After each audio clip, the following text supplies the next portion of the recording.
Good morning, this is Robert Solomon with the AC Guys.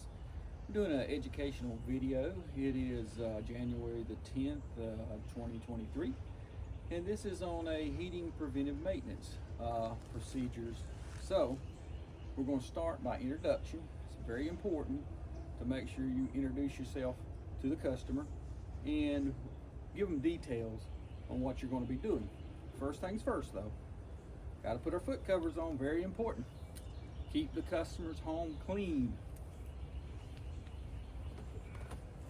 It's not easy, by the way, especially when you ain't got good balance. All right, we're going to enter the home. We have talked to the customer. They're not participating in this film, but use your imagination. That's right. Can you follow me inside? That's right.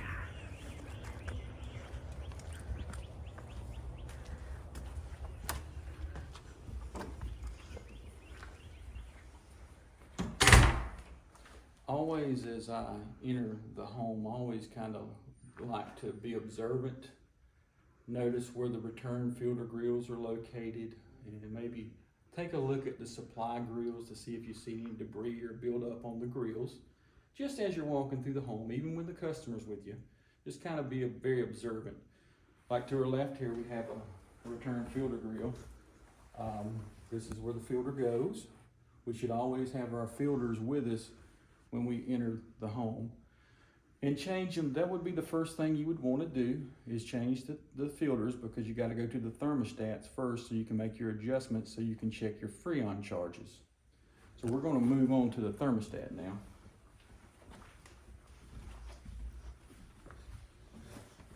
As you can see, this is our thermostat. It's in the heating mode, and we are going to be checking it in heating. So we want it to run so we can check for proper charge and defrost operations and things of that nature. So we always have to observe where the customer has their set points. You want to make sure that you go back to where the customer's set points were before you leave this home. So we're going to run it down. It's set on 68. We're going to run it down, or run it up, excuse me, because we're checking heating. So we're going to run it up to say 75, so it'll run for us. And now we're going to exit the home and go outside to the condensing unit. All that time though, we're still observing return grills and looking for supply grills to make sure there's no debris or anything that we need to make the customer aware of.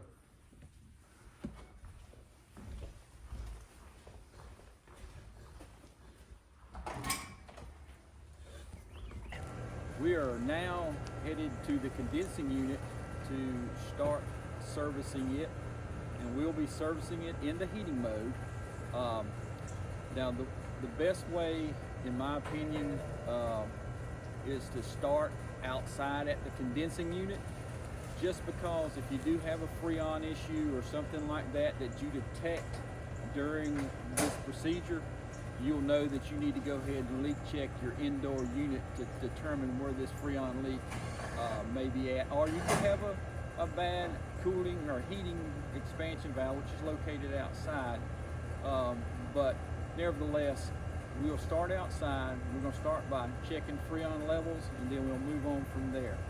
So we're fixing to enter the corral where the condensing units are at, so follow me.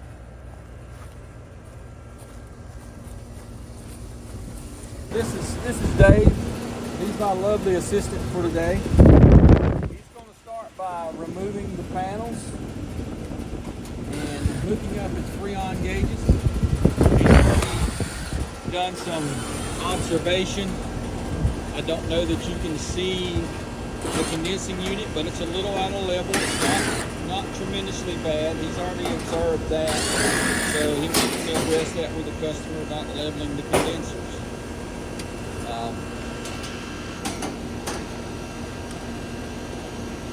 He's already noticed too over at the disconnect that are that maybe our conduit for our wiring has come loose. Just a minor repair, correct. Just an observation. You just need to convey to the customer, because water can get in there, cause some problems over time. a lot of what we do is observation. Things that need to be addressed are observed, and if we can correct it very easily, we can correct it on site quickly. If not, we'll discuss it with the customer and quote it for them. As you can tell, the condenser coil looks pretty clean. We're going to wash it irregardless because it has some dust and stuff that you can't really see. That's part of the procedures is cleaning the condenser coil. But first things first, we're going to check Freon levels with the factory charts. And Dave's getting set up to do that now. And one thing to remember is always get a picture of the model and serial number if you think about it. Just because you know what machine you're working on, and you can kind of get familiar with the different series of train equipment and other brands. But it's not a bad idea to observe the model numbers and serial numbers and take a picture, being it's so easy to do now. Dave is currently hooking up the Freon gauge lines, the hoses. As we all know in the industry, that in the heat mode, you've got to hook the hoses on the common ports. You can use the liquid line in the heat mode, but you definitely got to hook the suction line to the common ports, because both of them lines are high pressure when you're in the heat mode. Can cause some damage to your low pressure compound gauge in some events. So for those of you that may not have been doing it longer or long enough, that's what you got to do to prevent damage to your compound gauge. Dave is currently hooking up his devices to check his superheat. He's also going to get an outdoor temperature reading here shortly, because we do have some service facts which are located right here, which is going to tell us what the pressure should be at a given outdoor temperature in the heat mode. So he'll be getting that information for us in just a minute, and we can kind of get an idea in general where the pressure should be at these conditions. It is currently 52 degrees out here. So we're going to look at our performance. This is our performance chart. We're in the heating mode. It's 52 degrees right here. We're going to go up to where we intersect with these curves right here. It's saying we should be running about 64 psi on our low side, and about 260 on our high side. What it's saying it should be at these conditions.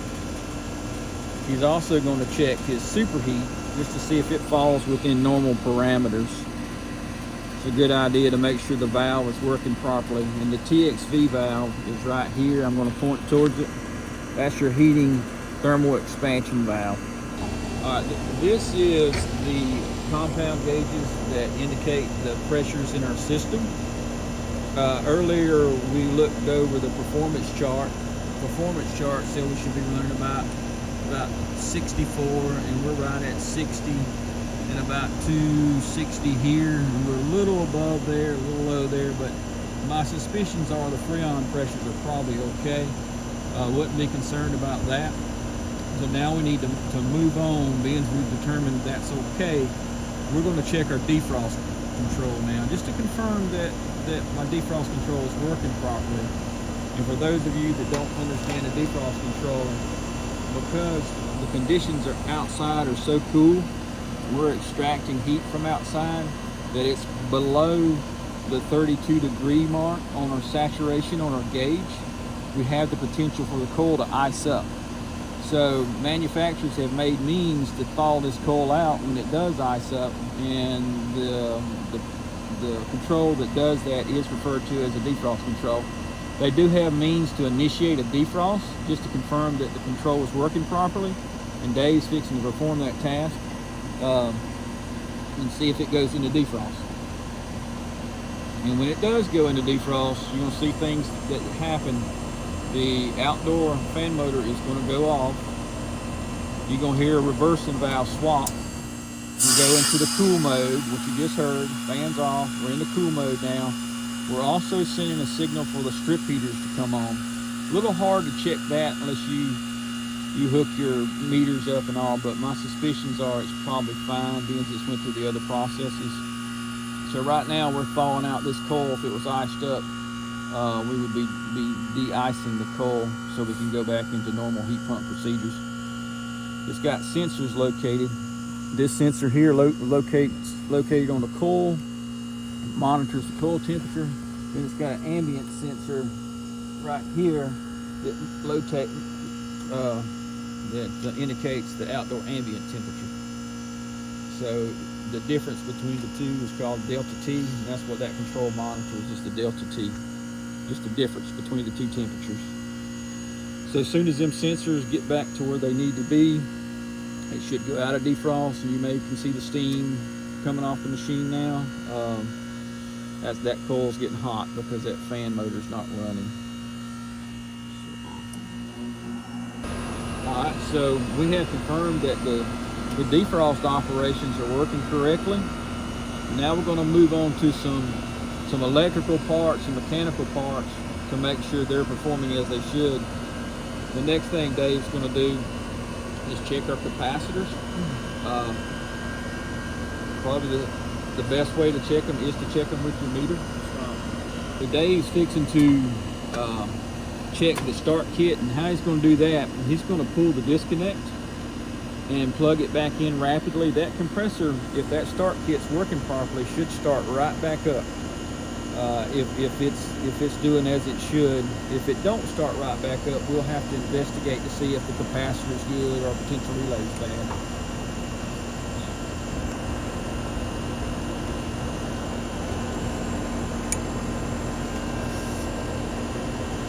He's fixing to put it through a test right now. Here it goes. You see it started right back up. Pretty much assured that start kit's in good working order, or that compressor wouldn't have started as well as it did. So we believe our start kit's performing properly. Next thing we got to do is check our capacitors. And this all relates to the compressor. Compressor's got to have these run capacitors in the run circuit, start circuit, so it will work properly. He's going to confirm that the rating on the capacitor is actually what the capacitor is producing. He's probably going to have to disassemble maybe the mounts on it so he can get to them possibly. Never nothing easy. Yeah, that packed. I mean, you can't even get to the.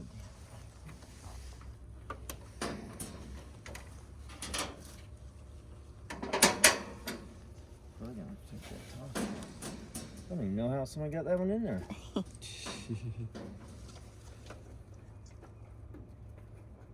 This application is a little more challenging because they've got the capacitors mounted in a way that they're hard to get to, but we still got to look at them. Can't ignore it. Got to figure out a way to get them off. So.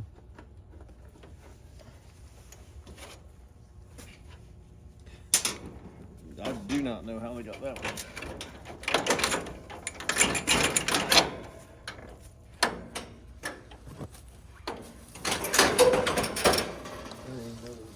Left out here.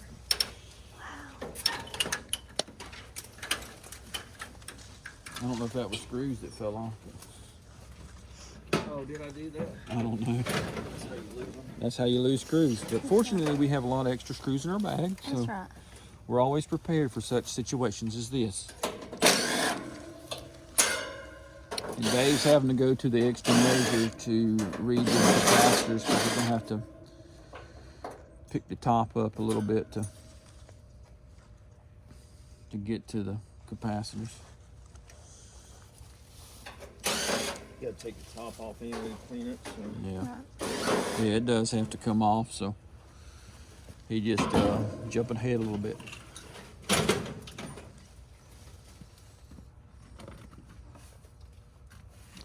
And it's very important to observe, the coil, the condenser coil, to make sure that the integrity of the coil is good, that it's not corroded. We do have a salt air environment here on the island, and it does wreak havoc on aluminum coils and copper coils, and so definitely observe the coils and things that potentially are rusted, and make the customer aware of the problems. Don't want to do a maintenance for years and then all of a sudden somebody comes out here and mentions all kind of rusty stuff, and then they're like, well, nobody's ever mentioned that before. Well, from day one, you need to make them aware of how their unit's progressing in corrosion, and that's what happens here. So just kind of inform them, and you got to communicate with them to let them know that this is what's going on with their machine, because there's nothing more important than an air conditioning machine in somebody's home, in my opinion. I can't think of another appliance that you need more than your air conditioning in the summertime and on cold days in the wintertime. That's right. So Dave's going to take a look at the fan motor while he's got it off and make sure the bearings are good. He's just checking for side-by-side play. Now we're probably going to get back to the capacitors because he can get to them now. So.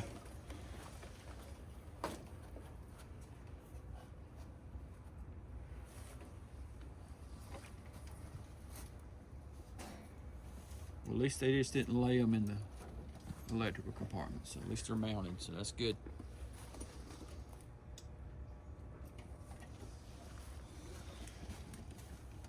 And this unit here is 24 years old, for your information.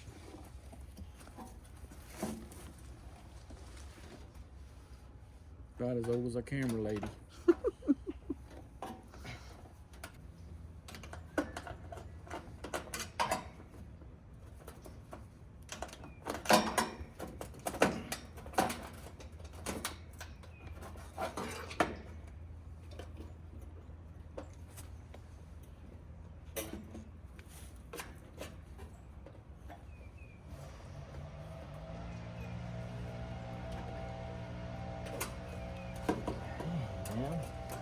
We're not going back like this, I'll tell you that.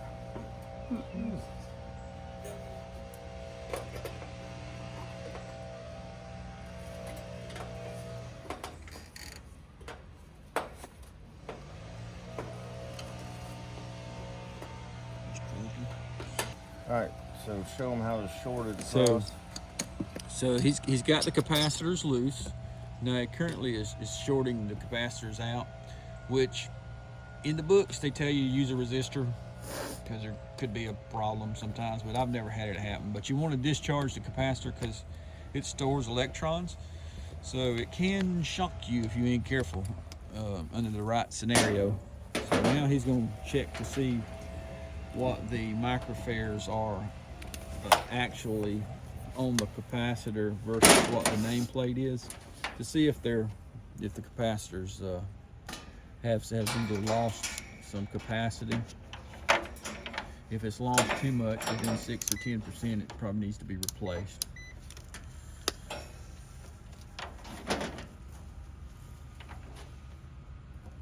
All of our guys should have multimeters to do this with, to check microfares.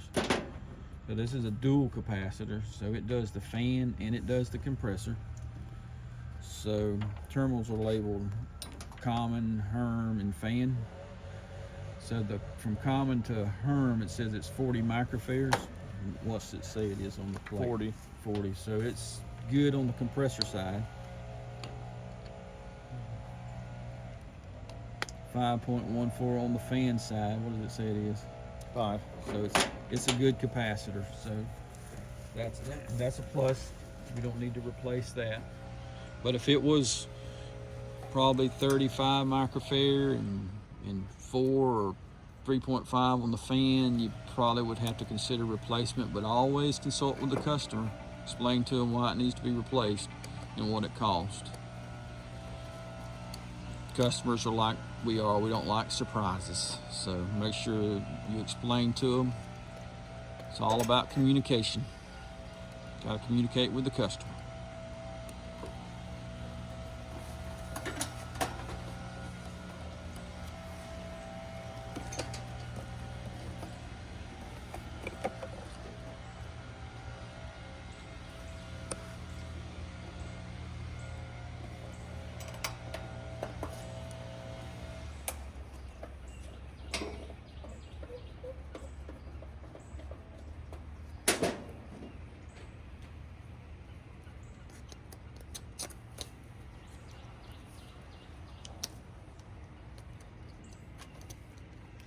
So it looked like that dual capacitor must have been just doing the compressor, wasn't it? Yeah. Okay. That's 12 and a half. So in this case, this application, the capacitor probably was replaced. It used to be a dual, which probably was a 40/12.5. So it's been replaced, and so they've put a single on it, which is fine. We just have to make sure it's good too. So. And that does the condenser fan motor. I was trying to share that, but I can't hold it and do it at the same time.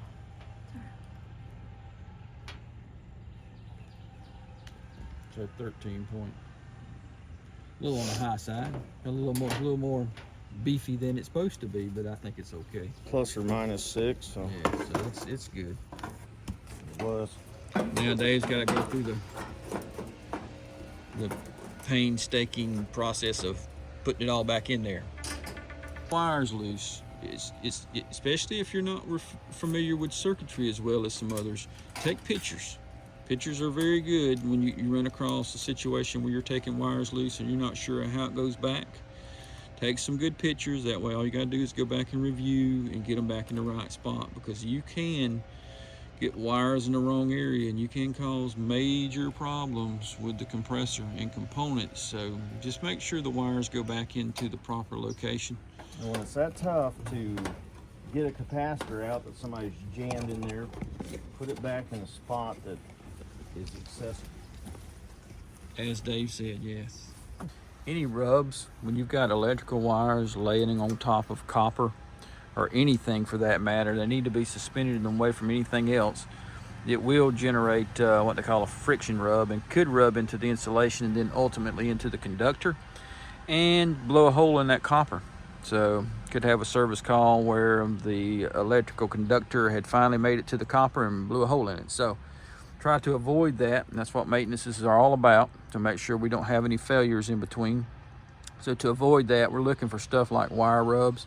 And if you come back to the electrical compartment, Dave has he has moved the aggravating condenser fan motor capacitor over here independently by itself, so it ain't so hard to take loose and check.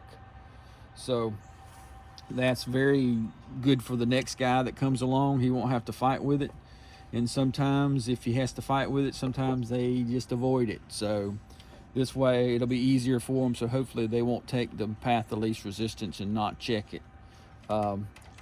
So we got to constantly pay attention to wiring.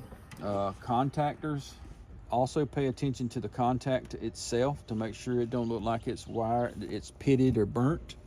We do have a lot of situations where the contacts themselves over a period of time become pitted and burnt, and then we'll have a failure. We'll get a service call on the weekend at 10 o'clock at night. It's a PM customer. It's because we didn't look at them contacts to confirm that they were okay. And we don't want our preventive maintenance customers to break down at 10 o'clock at night. Our service techs don't want to be out here anyway. So don't avoid looking at the contacts. Make sure they're looked at. And any electrical connection, anything that's connected, make sure they're good and tight. Line voltage connections, make sure it's good and tight, because any loose connection generates heat, burns up, and then you've got a service call. Purpose of a maintenance is to avoid service calls in between PMs. So we have to check these things to make sure that don't happen. We may have gotten these rotor lock issues that Dave had mentioned earlier. These are made out of steel. Salt conditions can cause steel to rust pretty rapidly, and they'll be covered sometimes with a sound shield. You'll have to move that sound shield out of the way just to confirm that the rotor locks are good. But you'll have to do that to confirm that your rotor locks are not in jeopardy of leaking, because once they start leaking, the freon's depleted and you got another service call. So keep that in mind. Dave-O's correcting our wiring issue here, so we don't have a friction rub. Avoid that service call. That's why customers have preventive maintenances done.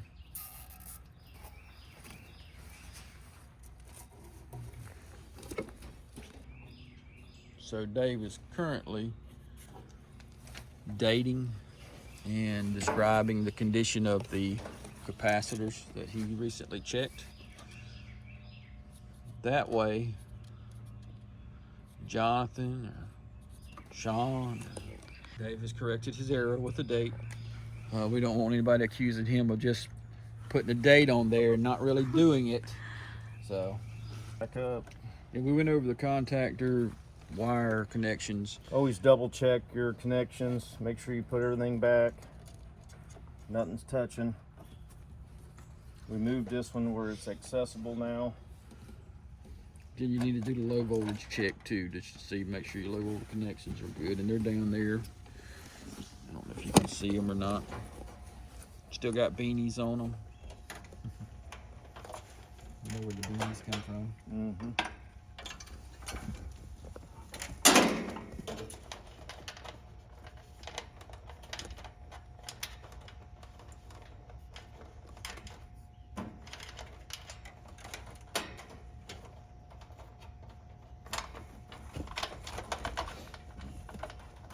A brief observation of these low voltage wires may prevent shorts, loose connections, things of that nature. Even wire rubs, sometimes they get laid against the discharge line, things of that nature can result in low voltage short, which means they'll be calling us out.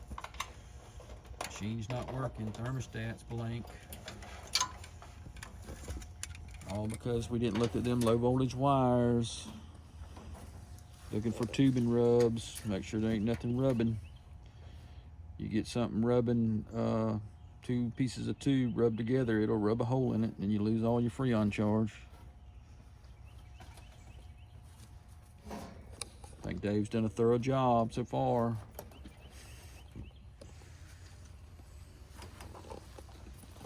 Now he's going to detach his gauges, get them off. The next procedure is cleaning. You need to make sure there's leaves are cleaned out and the coils are clean. Then we can put the top back on. Dave's currently getting prepared to remove all the leaves from the condensing unit. Naturally, you have to have some electrical access. You can either have your clip cord and hook it onto the disconnect, or unfortunately in this case, we have a receptacle. So you gotta be prepared to hook up your shop vac. So make sure you got a clip cord if there's not a receptacle available. Very important to clean the leaves out, because that's all the customer can see most of the time is, did you clean them leaves out? So be sure that that gets done.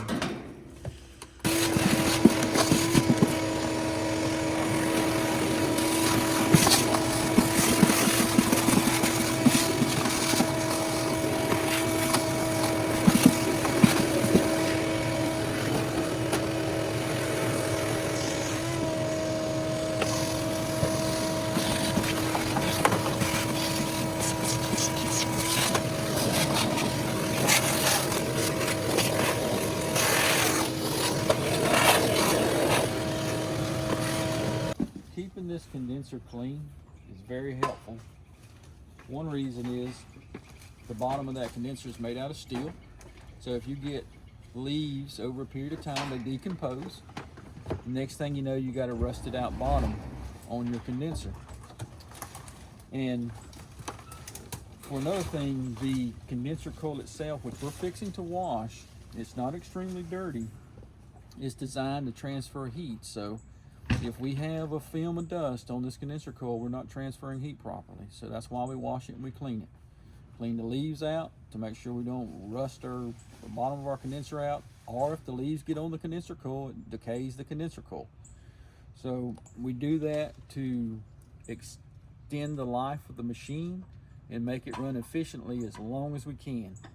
And that's going to keep our customers happy, and it's going to prevent service calls at 10 o'clock at night that our technicians, I promise you, do not want to go on. So if we do what we need to do on our preventive maintenances, such as this, and we're fixing to wash this coil, and we're going to move on to the air handling unit, we're going to find that these machines we're going to extend the life of them, and we're going to have a lot happier customers. Okay, it's fixing to wash this condenser coil off. It don't necessarily need any chemical. it's probably just a film of dust. You know, when the lawn care people are cutting grass and the machine's on, it's drawing dust and debris into this coil. So he's going to wash all this dust and debris off so we can transfer heat better, extend the life of this unit, and make it perform a lot better as well.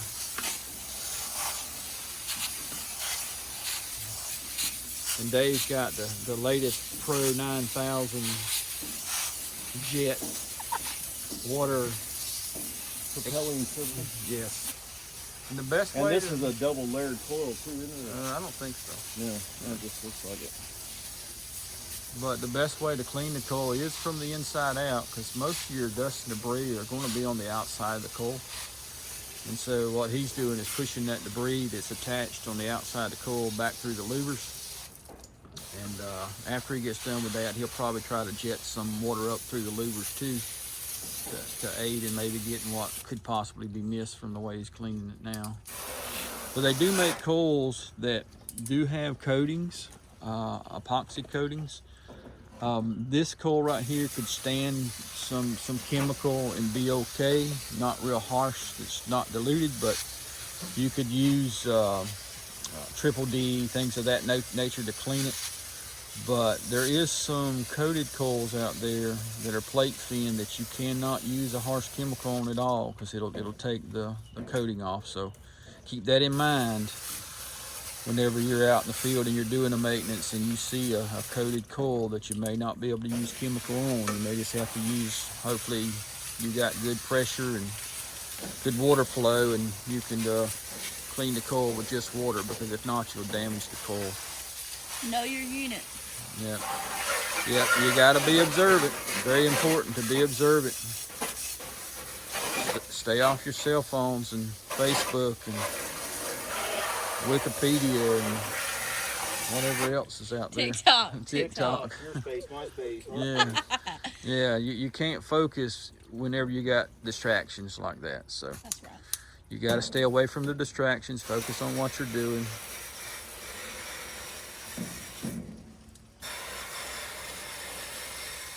So we're about to conclude, but one thing Spray the water. to conclude this condenser, we got to put the top and all back on, which he's going to do shortly, but just keep in mind you've got your disconnect off.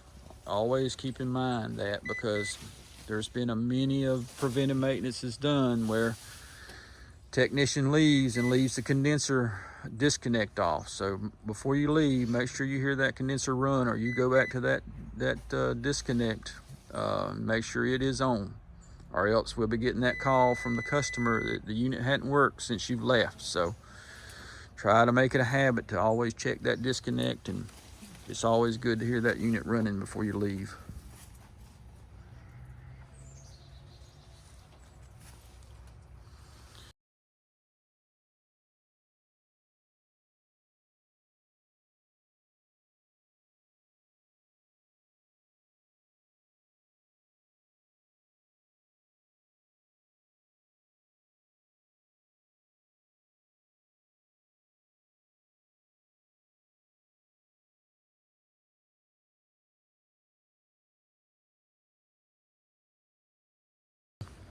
And, you know, and one thing to remember, when you do put the top back on, make sure that all the wirings go back in the proper areas, because some of them have some coved out areas for the wires.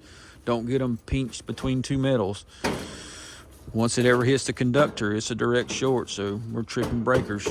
So keep that in mind. Just make sure everything goes back in its proper place. Don't want to cause a problem. We're here to make sure problems don't happen. So make sure that everything gets put back together. And one other thing too, if you notice the bottom of this, the bottom is off the ground substantially. Well, we don't have to worry about leaves and stuff building up. Around this condenser, just because it's up so high. But whenever you're sitting flat on a surface, you may want to make sure you clean the leaves and debris from around it. For one, it'll help the water drain off from the condenser. So make sure you clean the pad off if need be. So keep that in mind. That way we can, when we get rains and things, we can make sure that the water don't get trapped in there and stay inside the condenser for any length of time, because that's not good for corrosion issues. And one other thing to look for in this case here, as she directs the camera up, you don't have no eaves or anything, no soffits that water could be running off the house into the condenser. But it's not a good idea for water to be running directly off into the condenser, especially with it being a heat pump in the wintertime. If we was to get heavy rains, you could have a lot of icing form, and also that contributes to corrosion. So if you find something like that, you could probably look into maybe a diverter or a gutter or something to keep water from flowing directly into the condenser. Something to make the customer aware of. Just acknowledge it and say, hey, you might want to consider it. And this is why. It just goes back to communication again. You need to communicate with the customer, and they need to know everything that you see that needs some correction or some attention. And Dave's about to get the top back on after he corrects a little wiring issue. I think one of the spades broke. That happens. So he noticed, and now he's fixing it, though. That's important. You don't leave it for the next take. You take care of it then. Exactly.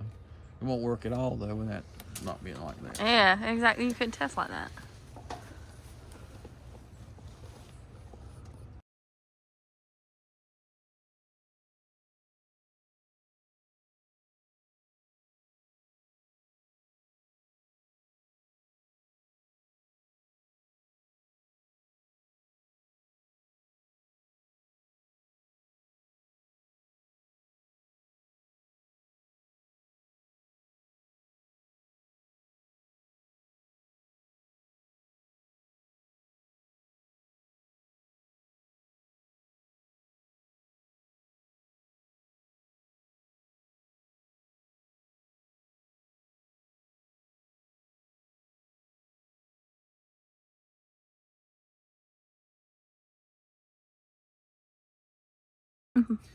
Dave's fixing to cut the disconnect back on, and we're calling inside at the thermostat, so our machine should come on automatically, but we want to hear it run before we leave. It's very important, as we just heard, the machine come on. Look at that So wind. we know that it's operating. Now, if you cut it on at the disconnect and it don't come on, your thermostat could be satisfied, but always make sure you turn your thermostat back up when you're checking heating. Make sure it runs, and then you can reset it, but make sure it runs. Very important that we mark the location of zones in the house. We know the one we just worked on was the downstairs, so Dave's marking it down. The other system we know is the upstairs, so we'll mark it up. So whenever we go to these machines in the future, no question which zone. So very important too, if they have to come out to survey a machine, that they know which machine they're here to survey.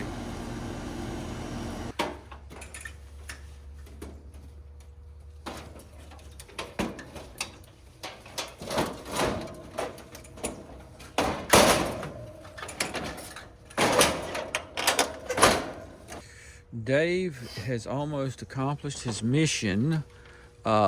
He's fixing to put the electrical panel door back on. And you notice Dave's going to make sure every screw that come out of that door is going to go back into that door. Very, very, very, very important. We can't leave screws out. It's not very professional at all. You know, sometimes the screw holes get wallered or something, but we do have self-tapping screws that we can make new holes, but we definitely need to make sure all the screws get in. It's just a sign of poor craftsmanship and non-concern.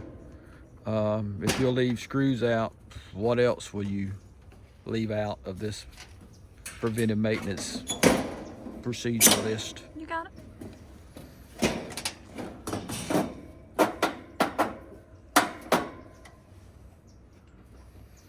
Used to work for a guy. He said if he finds one more screw out, whoever it was, he was firing. That's how serious he took it. You're fired over a screw. Isn't that horrible to not put a screw in a door and you lose your job? That's right. Attention to detail is important. Yep.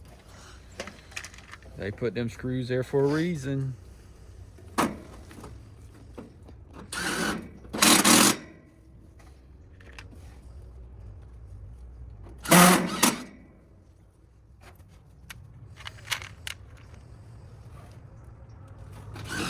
All right. See the Yeah, they got distance it. between the condenser and the shrubs? It's a good idea to let the homeowner know if they have shrubs up against this condenser, it's not moving air properly through it.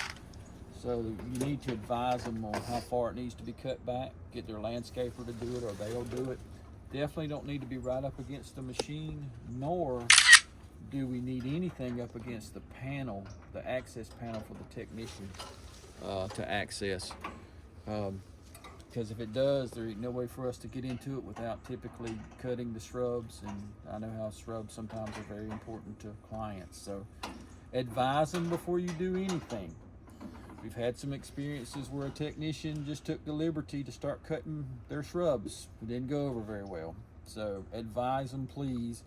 But really, there don't need to be any obstructions in front of the condensers within so many feet. I'd say about 18 inches to 2 foot would probably be a reasonable, because we have to pull air through these louvers right here. And if there's something obstructing the airflow, the machine's not going to perform properly.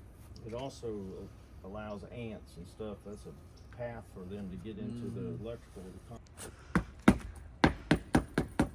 So here's Dave. He's taking off all of the dirt and leaves that we caught when we were outside doing the condenser. So now he's about to move in and put on his booties so that we don't track dirt, leaves, or any other debris through the customer's house. Customers do find that very important to do. It just kind of infers that you do care about their home just like they do. So you need to do it on every entrance of the home. That's right. Make sure you got plenty of supply. So Dave has just entered the access to where the air handler is underneath the stairwell. And guys, this is just real life. This is how sometimes conditions and areas you got to work in. So you just got to adapt and conquer. It's military terms. But he's in the process now of servicing the air handling unit. So we are doing a heating maintenance. So he is going to have to check.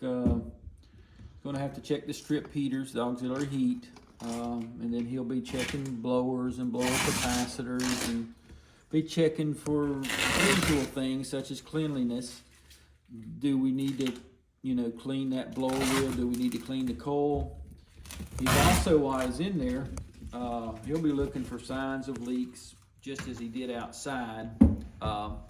In any place you got a Freon leak, you're going to see signs of oil. So he'll be just observing.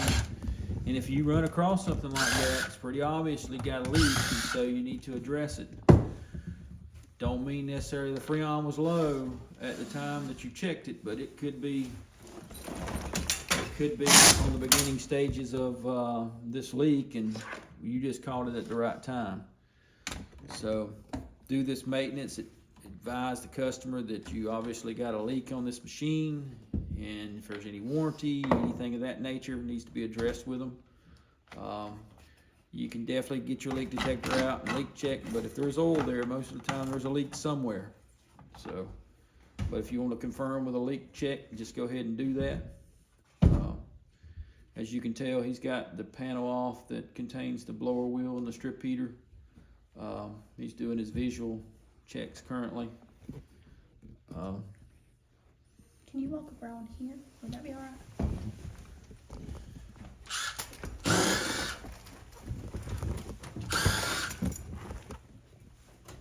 Much better.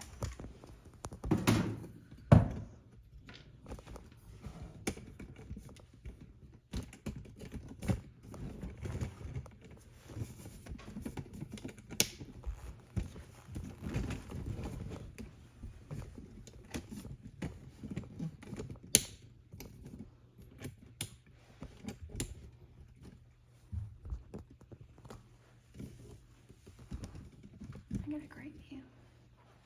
No disconnect in here. No disconnect. Sucks. Yeah, it is nice to have a disconnect. It's convenient for servicing for sure. And now that's code that is required to have, but probably during this construction it probably wasn't a code. Because I think it said on the door installed in 1997.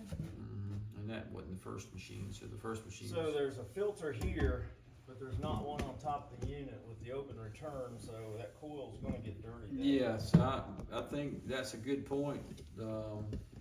This machine's got an open return underneath this stairwell. And with this open return, it could be pulling air through areas that are non-filtered besides the filter grill. So you may need to recommend putting some type of filtering system at the air handling unit. Sometimes there's locations in the air handler for a filter. Sometimes it's optional and you have to purchase it, but would be a good idea to recommend maybe a filter at the air handling unit to prevent the coil from getting as dirty quicker for sure. Condensing unit outside because he wants to check the strip heaters. We do know if the condenser's running while the door is off that we're going to experience high pressures outside. So just make sure the condenser's not running while you have that door off, because you could have some high pressure lockouts and things of that nature with other systems. So pull that disconnect, but you do want to make sure that machine runs before you leave. So plug it back in, hear it run. So Dave is currently checking the strip heaters. He's done analyzed the wire size. He knows that this is a 10 kW heater. So he knows he needs to at least have a number 6 copper conductor for the electrical aspects. Typically a 10 kW will pull around 42 amps with the blower. 5 kW will pull somewhere around 18 amps. So he's You can kill that thermostat there, Robert.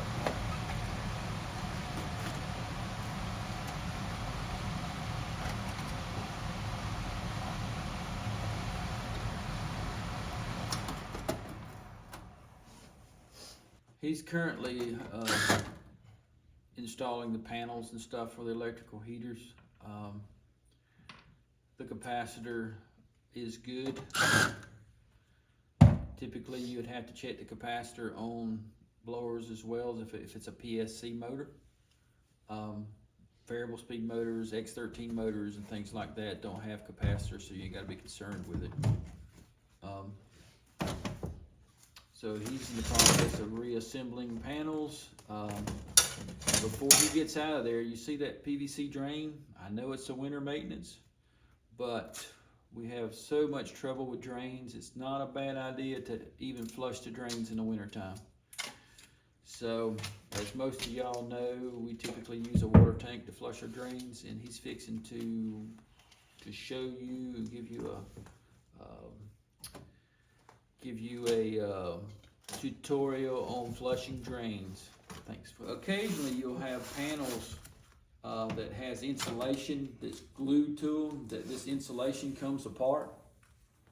Really need to secure that insulation back to that door with tape strategically placed to keep it down, because your blower will suck that insulation into it and can promote problems. If not airflow issues, noise issues, which we'll get complaints from customers and have to revisit the site. So just you keep taping your bag anyway, just tape it up so it don't come loose and get sucked into the blower. And Dave's showing you a fine example of how to do that.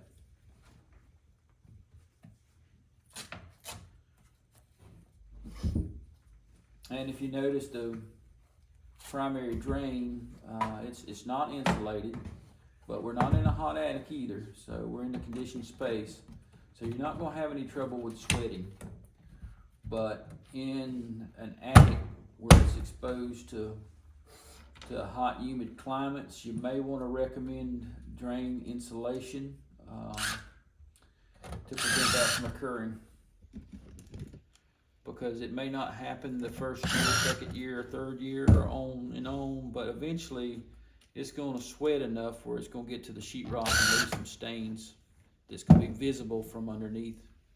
And then also another technician has done it the right way, put a flush fitting up here, not down here. Mm-hmm. Be very strategic on where you put your flush fittings, because we do have to run our brush back into the primary pan just to make sure there's no debris or algae and things of that nature that can restrict flow up there. So make sure that you've got access to the exit of the primary drain pan. Hopefully that's where your float switch is going to go. Davo is currently flushing the condensation drain, the notorious water tank that we all love. We have to fill up every event to flush drains. You definitely need to make sure that drains are flushed thoroughly. Run the whole tank through it, because there's nothing any more important, in my opinion, than drains. They promote so much trouble and can cause lots of grief between us, the contractor, and the client, because they want somebody to blame.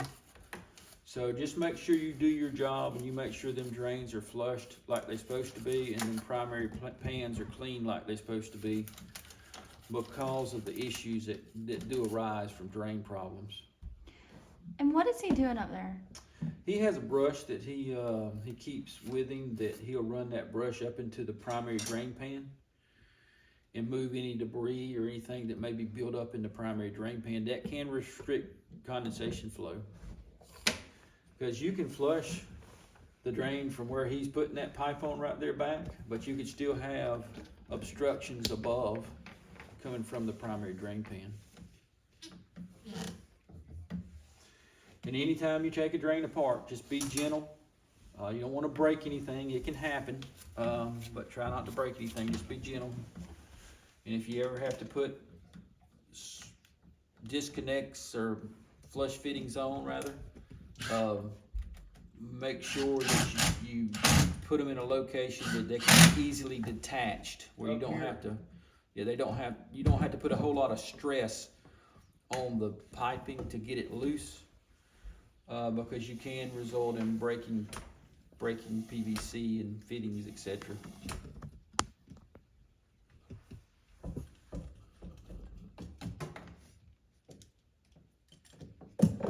And this machine here is a downflow application. Duct works under the house. Kind of hard to get to, but it ain't a bad idea to shine your light underneath the, because it's hard to get in, but to shine your light and make sure you don't see any duct work down. So we'll do that before we leave, but if you do see something down, I guess we'll have to address it.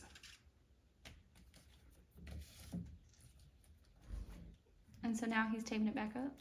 Yes, and you need to make it a practice to tape up doors. I know we don't like to do it, but it does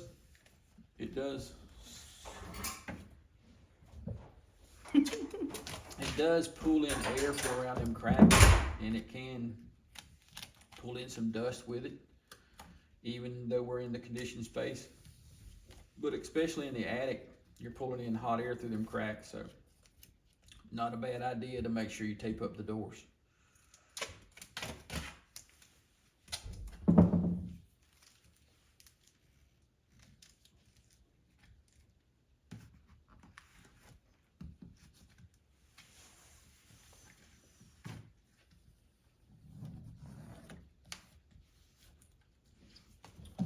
And that completes the air handler service. So far, everything has looked pretty well. No issues detected. Make sure you take your old tape and all of your equipment with you. Exactly. Do not leave trash in a customer's house. Very good. Dave is making sure to double check behind himself right now to make sure he hasn't left any of his tools or debris in this cabinet. Because tools ain't cheap. That's right. And customers' time ain't cheap either. They don't want you back in their house after they've already had you over because you forgot your drill. Exactly. Or your whole tool bag. Show your whole tool. Or a ball of tape you pulled off his air handler.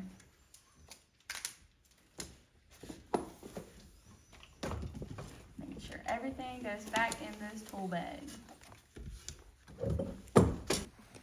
So now Dave's gonna put the date of the filter right here so that the customer and ourselves know when we changed it last.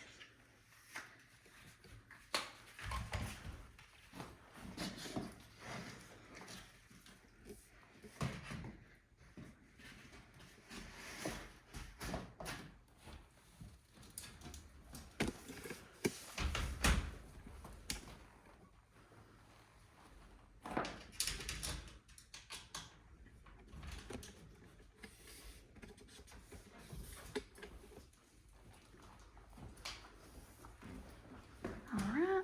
I'm just gonna go turn that condenser back on. And just always remember to set your thermostat back where you found it, where the customer had it, or else we'll be getting that call. They left it on 78, they left it on 65, and we get that call and they're gonna be upset with us. So always put your thermostat back where you found it when you get ready to leave. Now we've gathered all this information from the outdoor unit to the indoor unit. Now, if there's anything we need to address with the customer, we need to address it now. So, customer's home, we're going to explain to them what needs to be done outside at the condensing unit or inside at the air handling unit, so we can convey what they need to get their unit to work to its peak performance. Now, sometimes it will require some pricing. If we need, just say a coil replacement, you let the customer know that you got a leaky coil, that you're going to get back to the office and you're going to convey that to the person who handles quotes for pricing of evaporator coil replacements. And we're going to contact you via phone and email with a price to make the repair. But any information about this customer's machine needs to be conveyed to them, no matter what it is. If you see some rust, let them know that we have some rust outside. It's not an excess, but it's something to be concerned about in the future. You can let them know the age of the machine. Say the unit's 8 years old. I think you got some more life. Give them your professional opinion of how long you feel like this machine has. If you see a lot of corrosion, condenser coil corrosion, convey that to them. Let them know. Because the problem we're going to run into is if somebody comes out and says, hey, your unit's time to be changed, and nobody's ever conveyed to them that their unit is approaching that point. They just come out on a PM and say, hey, your unit's shot, needs to be replaced, and we've been taking care of it for 5 years. It needs to be conveyed incrementally. Every time we come out, if something needs to be mentioned, mention it to them. Not only mention it, document it. Put it in your work order. That way we'll have evidence that has been discussed. That can't be denied by the customer that we never let them know that they had issues. One other thing about the thermostat, make sure that you know if it has batteries in it. Some thermostats require batteries for operation, and they need to be changed at least once a year. Some thermostats don't require batteries, so you can leave the batteries out because batteries can cause problems over extended periods of time with leakage and things. So if you run across a thermostat that has 24 volt power going to it and it's got batteries in it, you can remove them batteries because it will promote problems over time. So consider that whenever you're doing your thermostat inspection.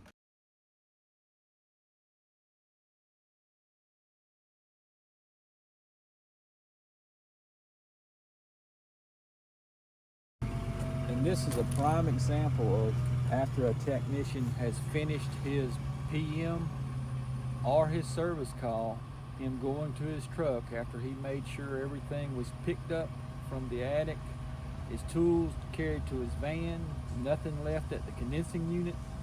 He's now doing his work order. So very important, because if you don't do your work order right then, you can forget things. And we need to make sure that the customer gets all the information that you conveyed to them earlier on this work order. It's the only proof we have that there has been that discussion. So make sure it gets done and gets done on the job. Thank you, Dave.